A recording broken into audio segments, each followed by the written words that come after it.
কেন হিজড়া বলেন, কেন যৌনপল্লী বলেন, কেন তাদের এখানে এত বেশি আমাদের আক্রোশ হবে?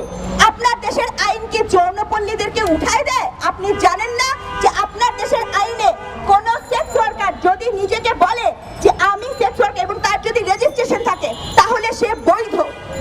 তাহলে সেই যৌনকর্মীকে আপনি আঘাত করলেন কোন সাহসে? কেন আঘাত করলেন? সে বলছে আমার কাছে কাগজ আছে, লাইসেন্স আছে। আরে বাংলাদেশের সমস্যা কি জানেন? বাংলাদেশে যখনই মহিলা নিয়ে কথা বলা হয়, যেই মুহূর্তে নারী নিয়ে কথা বলা হয়, তখন আপনি ধর্মের দোহাই দেন। আচ্ছা আমাকে একটা প্রশ্ন উত্তর দেন তো, এই যে ধর্মের দোহাই দিয়ে দিয়ে আমাদেরকে সম্পত্তির অধিকার দেন না, কিন্তু ধর্মের দোহাই দিয়ে তো মদ খাওয়া বন্ধ করেন না। বাংলাদেশের সবচেয়ে বড় লাভজনক প্রতিষ্ঠান কেরু এন্ড কং হয় কোত্থেকে? তখন আপনাদের ধর্ম কোথায় থাকে? ধর্ম কি বলছে আপনি মদ খান? কোনোদিন দেখছেন তাদের বিরুদ্ধে আন্দোলন করতে, একটা টু শব্দ করতে? কখনো করে না। যত আইন যতই আছে শুধুমাত্র নারীর ক্ষেত্রে, অসহায়ের ক্ষেত্রে, দুর্বলের ক্ষেত্রে, ক্ষমতার চর্চা দুর্বলের ক্ষেত্রে।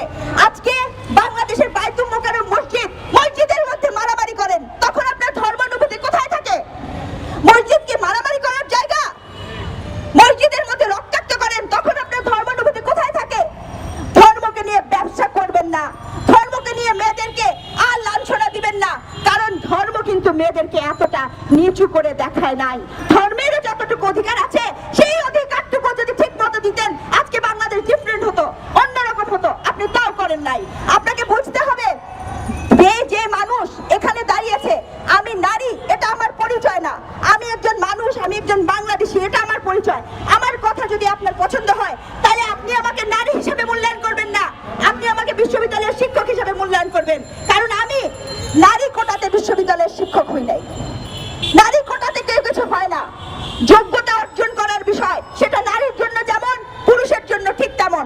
আপনি পুরুষ হলেই যোগ্যতাবান হবেন এমন হওয়ার কোনো কারণ নাই। আমি একটা কথা বলে শেষ করে দেব, পৃথিবী বদলে গেছে। পৃথিবীতে এখন এআই আসছে, এখন কিন্তু পেশি শক্তি দিয়ে যুদ্ধ চলে না, এখন মাথার শক্তি দিয়ে যুদ্ধ চলে। আর মাথার শক্তি বলেন আর পেশি শক্তি বলেন, শুনতে খারাপ লাগবে, যেই নারী একটা শিশু জন্ম দিতে পারে তার শক্তি, তার বুদ্ধিমত্তা, তার চেতনার কাছে কিন্তু আপনি আসলে টিকতে পারবেন না। কখনো নিজের বিবেককে প্রশ্ন করে দেখবেন, তাহলে নিজেই উত্তরটা পাবেন। এবং আরেকটা কথা বলে আমি শেষ করব, বাংলাদেশে কোন নারী, বাংলাদেশে কোন প্রান্তিক জনগোষ্ঠী, বাংলাদেশের কোন মক্কেলি, বাংলাদেশের কোন ছাত্র ছাত্রী তারা যে কোনো রাজনৈতিক হত্যার শিকার হবে, সহিংসতার শিকার হবে, আমরা এটা মানব না।